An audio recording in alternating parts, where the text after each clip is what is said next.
முந்தா நேத்து வந்து $1,02,000 வரைக்கும் போன பிட்காயின் வந்து இப்போ வந்து $94,500 வரைக்கும் வந்து இப்போ வரைக்கும் லோ வந்திருக்கு. என்னப்பா ஆச்சு? இதுக்கப்புறம் என்னம்மா டெக்னலைஸ் அத பத்தி பார்ப்போம் நம்ப. அதுக்கு முன்னாடி வந்து Tamil crypto talker, Telegram, Twitter so 2த்தையும் மஸ்ட் ஃபாலோ பண்ணுங்க. நான் 2த்துலயுமே இனிமேல் ஃப்ரீக்வெண்டா அப்டேட் கொடுத்துக்கிட்டே இருப்பேன். யூடியூப் வீடியோ வரதுக்கு முன்னாடி அங்க நான் அப்டேட் கொடுத்துருவேன். மஸ்ட் அதை ஃபாலோ பண்ணிக்கோங்க. ஓகேங்களா? கீழே லிங்க் கொடுத்துருக்கேன். ஸோ மஸ்ட் ஃபாலோ பண்ணுங்க. ஓகே, இப்போதைக்கு வந்து டெக்னிக்கலி பார்த்தீங்கன்னா வந்து பிட்காயின் வந்து இந்த 1,02,000 வரைக்கும் போயிருக்கு. இந்த 20 டே மூவிங் ஆவரேஜை உடச்சிட்டு பிட்காயின் மேலே போயிருக்கு. நான் போன வாரம் வீடியோ போட்டப்ப நான் சொல்லியிருப்பேன், இந்த 20 டே உடைச்சாலும் அடுத்து வந்து அந்த 100 டேல வந்து ஒரு சப்போர்ட் எடுக்குங்கிற மாதிரி சொன்னேன். கரெக்டாக கீழே வந்துட்டு நல்லா டிசம்பர் 30 அந்த ரேஞ்சில் வந்து சப்போர்ட் எடுத்துட்டு அதுக்கப்புறம் ஒரு பெரிய பம்ப் இந்த 20 டே உடச்சிட்டு ஒரு பெரிய லெவலில் பம்ப் ஆகிட்டு திருப்பி வந்து ஒரு ரீடெஸ்ட் பண்ணிருக்கும். இந்த 20 டேல வந்து திருப்பி ஒரு ரீடெஸ்ட் பண்ணியிருக்கு. ஆனால் இந்த இடத்துல வந்து அதிகபட்சமான பையிங் ப்ரெஷர் இல்லாத ஒரே காரணத்துக்காண்டி பிட்காயின் வந்து இப்போ இந்த 20 டே உடச்சிட்டு இப்போ கீழே விழுந்திருக்கு. ஏன் இந்த இடத்துல பையிங் ப்ரெஷர் இல்லைன்னு கேட்டால் வந்து முக்கியமான ஃபட்டு வந்து இந்த சைனாவில் வந்து லாக்டவுன் போட போகிறாங்க, இப்போ ஒரு வைரஸ் வந்து பரவிட்டுங்கிற மாதிரி ஒரு ஃபட்டை கிளப்பி விட்டாங்க. அதனால தான் வந்து இந்த 20 டேல வந்து பையிங் ப்ரெஷர் இல்லை.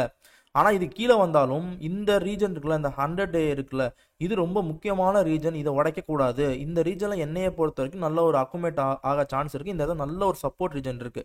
அந்த ரீஜனுக்கு வந்து $94,500 இருக்குது. இந்த ரீஜனை பார்த்தீங்கன்னா தெரியும், இங்கேருந்து மேலேருந்து கீழே வந்துட்டு இந்த இடத்துல சப்போர்ட் எடுத்துருக்கு பாருங்க, நல்ல சப்போர்ட் எடுத்துருக்கு. மேபி இது கீழே கூட லைட்டாக ஒரு பேனிக் செல் மாதிரி பண்ணியிருக்காங்க. இது எல்லாமே வந்து உங்க லிக்விடேட் பண்ணுறதுக்காண்டி பண்ண விஷயங்கள். அதே மாதிரி இந்த இடத்தையும் பண்ணால் கூட 92 இந்த ரேஞ்ச் வரைக்கும் லைட்டாக விக்கு மாதிரி கூட கொடுக்கலாம். ஓகேங்களா? இல்லை அப்படியே மேலே வந்து க்ளோஸ் வச்சு கூட அப்படியே பம்ப் ஆயிடலாம். என்னைய பொறுத்த வரைக்கும் வந்து இந்த ரீஜன் வந்து ரொம்ப முக்கியமான ரீஜன். இதில் நல்ல ஒரு பையிங் ப்ரெஷர் கண்டிப்பாக இருக்கும். இதுவும் கீழே லைட்டாக விற்க மாதிரி கொடுத்து உங்கள் பியர் ட்ராப்புகளை கொண்டு வருவாங்க.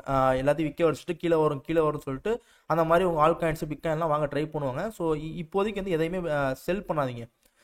சப்போஸ் இந்த 100 டே உடச்சி கீழே வந்துச்சுன்னா அடுத்த சப்போர்ட்டுங்கிறது வந்து $87,800 இருக்கு. ஓகேங்களா? இது வந்து அடுத்த சப்போர்ட். சரிப்பா, இதுக்கு வந்துச்சுன்னா அவ்வளோதானா, பிட்காயின் முடிஞ்சிருச்சா, எப்போ பிட்காயின் வந்து பேர்மாக்குள்ளே போயிடுமா அப்படின்னு கேட்டிங்கன்னா, எப்போ வந்து இந்த சப்போர்ட் கோட் இருக்குது பார்த்தீங்களா, இது வந்து 200 டே. இந்த 200 டேங்கிறது வந்து எந்த சப்போர்ட்டில் இருக்குன்னா $78,200 இருக்குது. எப்போ பிட்காயின் இந்த $78,200 உடச்சி கீழே போகுதோ அப்போ தான் பிட்காயின் வந்து பியர் மார்க்குள்ளே அஃபிஷியலாக என்ட்ரி ஆகுதுன்னு அர்த்தம். அது வரைக்கும் பிட்காயின் வந்து அக்குமேட்டிக் மார்க்கெட்டில் இருக்குது, இல்லை புல் மார்க்கெட்டில் இருக்குன்னு தான் அர்த்தம். எப்போ 78,000 உடச்சி பிட்காயின் கீழே போனாலே பிட்காயின் வந்து பியர் கண்டிஷனுக்குள்ளே போயிடுச்சு. அதுக்கப்புறம் பிட்காயின் வந்து ஒரு பியர் கண்டிஷனில் போயிடுச்சு. அதுக்கப்புறம் மேலே வருமாங்க அடுத்த வீக் பார்க்கலாம். அது வரைக்கும் எந்த விதத்துலையும் பேனிக் செல் பண்ணாதீங்க. ஆல் காயின்ஸ் இருந்துச்சுன்னா ஆல் காயின்ஸை முடிஞ்ச அளவுக்கு டிசிஏ பண்ண பாருங்க. பிட்காயின் கீழே வர ஆப்பர்ச்சுனிட்டியை யூஸ் பண்ணி கொஞ்சமாக பை பண்ண பாருங்க. இதுதான் வந்து முக்கியமான விஷயம். சரிப்பா, பிட்காயின் ஓகே, ஆல் காயின்ஸ் எப்போ தம்பி பம்ப் ஆகும், பம்ப் ஆகுமா ஆகாதா அப்படின்னு கேட்டால் வந்து ஏகப்பட்ட கேள்வி. ஆல் காயின்ஸ் எப்போ ஸ்டார்ட் ஆகும், அதுக்கு நம்ம பிட்காயினோட டாமினன்ஸ் பார்க்கணும். பிட்காயின் டாமினன்ஸை பொறுத்த வரைக்கும் வந்து நவம்பர் 15ஆம் தேதி வந்து கிட்டத்தட்ட வந்து ரொம்ப ஹையாக போயிருக்கு, 61 வரைக்கும் போயிருக்கு. அதுக்கப்புறம் வந்து ஹியூஜ் கிராஷ். ஓகேங்களா?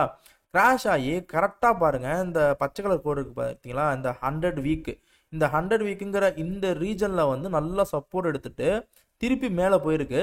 மேலே போயிட்டு இந்த 20 வீக்கையும் வந்து உடச்சிட்டு இப்போ ஒரு மேலே போயிருக்கு. ஓகேங்களா? ஏன்னா பிட்காயினோட பைக் ப்ரெஷர் அதிகமாக இருக்கனால தான் வந்து இந்த இந்த இடத்துல வந்து திருப்பி இந்த 20 வீக் உடச்சிட்டு மேலே போயிட்டு திருப்பி கீழே வந்திருக்கு.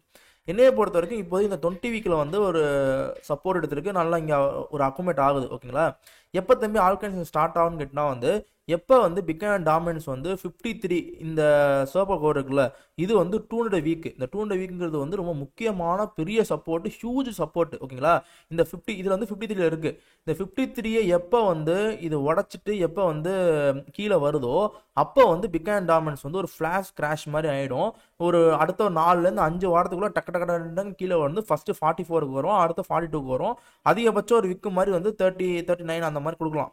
ஆனால் இந்த 53 உடைக்காத வரைக்குமே வந்து ஆல் காயின்ஸ் இதுக்குள்ளே தான் சுற்றிட்டு இருக்கும். ஏன்னா சப்போர்ட்லாம் பெரிய பெரிய சப்போர்ட்டுகள். அதனால் வந்து அது வரைக்கும் ஆல் காயின்ஸ்லாம் சின்ன சின்ன பம்பு கொடுக்குமே தவிர ஹியூஜ் பம்புங்கிற கண்டிஷனுக்குள்ளே போகாது. அதனால் சொல்கிறேன், 53 என்னைக்கு உடைக்குதோ நல்லா ஞாபகம், 53ங்கிறது வந்து 200 வீக்கு. இந்த 200 வீக் 53 எப்போ உடைக்குதோ அதுக்கப்புறம் தான் உங்களுக்கு ஆல் காயின்ஸ் அஃபிஷியலாக ஸ்டார்ட் ஆகும். அது வரைக்கும் சில ஆல் காயின்ஸ் பம்ப் ஆகும், திரும்பி டம்ப் ஆகும், இந்த மாதிரி கண்டிஷன்லாம் இருக்கும். அது வரைக்கும் ஆல் காயின்ஸை முடிஞ்ச அளவுக்கு அக்குமேட் ஆக ஆக சின்ன சின்ன டம்ப் இருக்க தான் செய்யும். முடிஞ்ச அளவுக்கு ஆல் காயின்ஸை டிசிஏ பண்ண முடிஞ்சால் டிசிஏ பண்ணுங்கள், இல்லைனா அப்படியே டைமண்டாக ஹோல்ட் பண்ணுங்கள். அது மட்டும் தான் ஒரே வழி. ஓகேங்களா? ஓகே, இப்போதைக்கு தெளிவாக புரிஞ்சுன்னு நினைக்கிறேன். இந்த வீடியோ பிடிச்சிருந்தா லைக் பண்ணுங்கள். முக்கியமாக தமிழ் கிரிப்டோ டெக்கர் டெலிகிராம் ட்விட்டரை வந்து மஸ்ட்டு ஃபாலோ பண்ணுங்கள். இங்கே கொடுக்குறதுக்கு முன்னாடி அங்கே நான் வந்து காயின்ஸ் என்னென்ன காயின் வாங்குறேன் எல்லாத்துக்கும் நான் அப்டேட் நான் கொடுத்துக்கிட்டே இருப்பேன். மஸ்ட்டு அதை ரெண்டுத்தையும் ஃபாலோ பண்ணிக்கோங்க. ஓகேங்களா? பாய், அடுத்த பார்ப்போம்.